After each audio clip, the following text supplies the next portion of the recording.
Hey guys, and welcome back to another PDHPE challenge. Today we're going to move on to our next challenge, which is based off our fundamental movement skill of the overarm throw. So last week we looked at a challenge based on the catch, so well done and thank you for giving that one a go. But today's one we focus on the overarm throw. So some pieces of equipment that you will need for this challenge include a ball, okay, handball, tennis ball.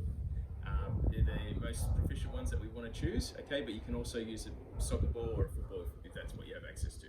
We need a bucket, so just a bucket. You can use a laundry basket, you can use a bin. Optimally, if you're using a bucket, we want to try and fill it with water, and I'll explain why in a moment. And a tape measure just to measure your score. So what we're going to do is we're going to put the bucket of water around somewhere in the backyard. We're going to choose a distance where we think we can use the overarm throw, get it in, and from there we can use a tape measure to measure our score.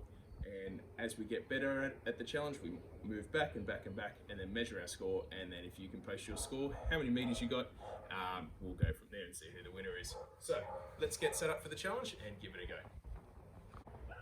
Okay, so just a reminder of the teaching points for the overarm throw. So again, putting it in our writing hand, okay, so the hand that we write with our pencil.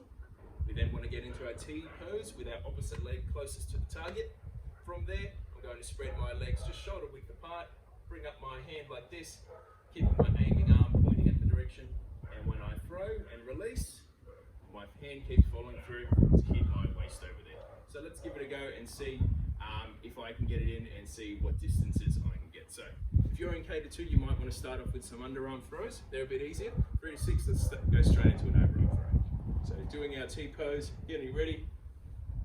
And the reason that we use the bucket of water as well is that it just helps the ball stay in the bucket. So if we do get it in, it's not going to bounce out and go somewhere else. It's just going to allow us to keep our bucket there.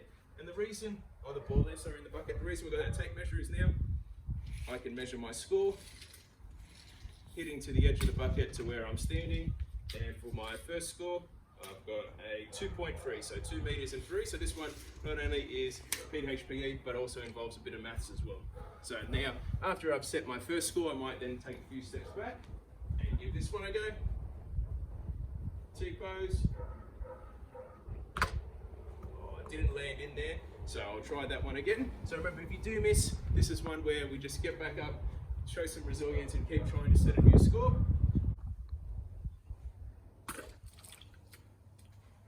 Better measure that one. So once you've made a successful throw, you get your ruler out, tape measure. You can use a partner to help you with this one. This might be the hardest part of the challenge, actually. Alright, here we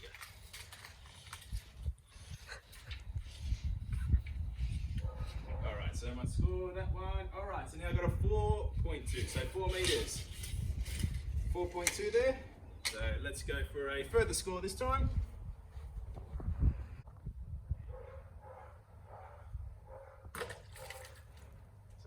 That one out.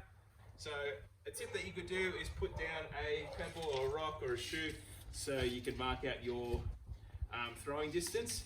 I've sort of just lined myself up with something in the backyard, so with the back of this table here.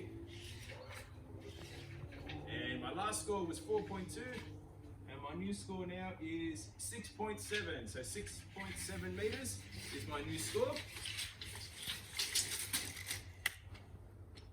So depending on the size of your backyard, keep giving it a go. As you saw with me, sometimes you're going to miss, but if you keep using your steps of the T pose, follow through, and eyes on the target, you're going to set a new score, and make sure you let me know how it goes. Good luck, and thank you again.